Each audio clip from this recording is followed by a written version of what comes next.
Hi there bikers, thanks again for joining me on another adventure on Geelong's bike infrastructure. I say adventure as you just never know when a bike path might end and you are left on a busy road. Today I'm riding from Corio to the Lara library. I'm not that familiar with this part of Geelong, so I pulled out the active travel map brochure that is available on the City of Greater Geelong's website. It's a nice glossy brochure, looks like it's had some input from the City of Greater Geelong, Healthy Together Geelong, Victoria State Government and Vic Health. I don't see any input from any bicycle organisations such as Bicycle Network. Before we continue, don't forget to subscribe. More subscribers means more influence on the councillors at the City of Greater Geelong. It's got a couple of older ladies on the front, so it looks like it's targeted at a wide portion of the community and should be suitable for people of all abilities. The first paragraph states, the purpose of this map is to encourage more people to regularly choose active travel for local trips between 0 and 5 kilometres. It goes on to say that you should use this map for your local area to start planning new ways of getting to places you go regularly, such as your local school, workplace, and also mentions public toilets and libraries. It also says, this map is a great place to start, as it will not only give you hints and tips to make active travel easier, but it will also assist you to plan your route. This can be particularly important if you're new to travelling by bike and want to choose a safer route. There is also a mention of active travel to school. It seems that this brochure is really aimed at people that are less confident, new to active travel and not familiar with the area. I'm pretty confident on a bike. I've been travelling by bike for a long time, but I'm not familiar with this area, so this map should be helpful. Anyway, let's have a look at the map. I'm starting at the shopping centre where there's an Aldi, a Red Rooster, a gym and some furniture shops. I've just picked up my groceries at Aldi and now I'm heading back to Lara to go to the library. The brochure says that it is good for planning a route to a local destination between 0 and 5 kilometres.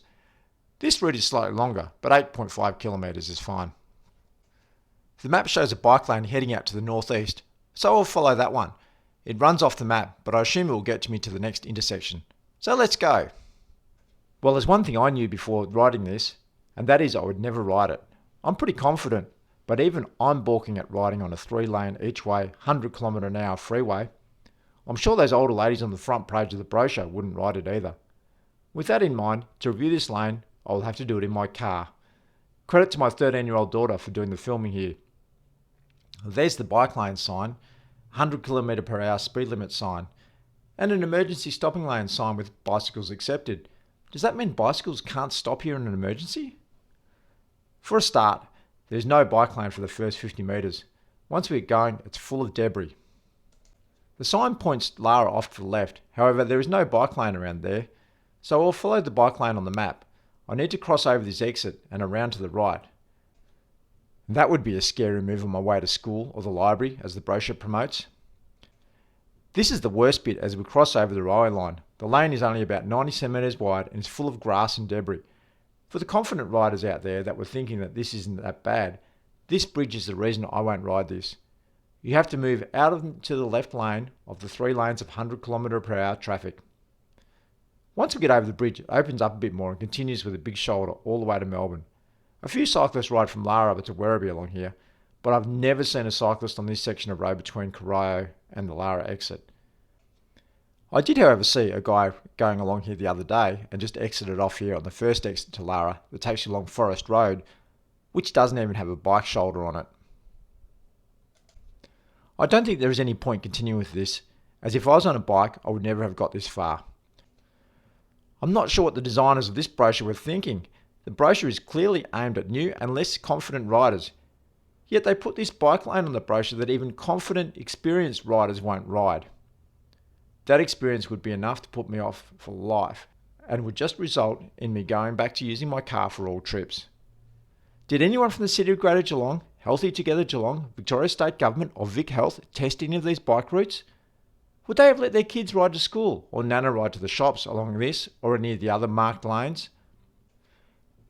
This example is pretty typical of bike infrastructure not only in Geelong but in many places. Just put it on a map and tell people it's a place to ride. Then the designers wonder why no one uses them. They then use the stats that no one uses them as justification for not building any new infrastructure. Come on, traffic engineers, how about some user testing? Thanks for taking the time to watch. If you're in Geelong or elsewhere, Send some emails to your local councillors demanding improvements to bike infrastructure. Thanks for watching, and don't forget to subscribe to see more freeways labelled as bike lanes. I'm the Bike Route Buddy, and I'll see you on a bike in a protected bike lane.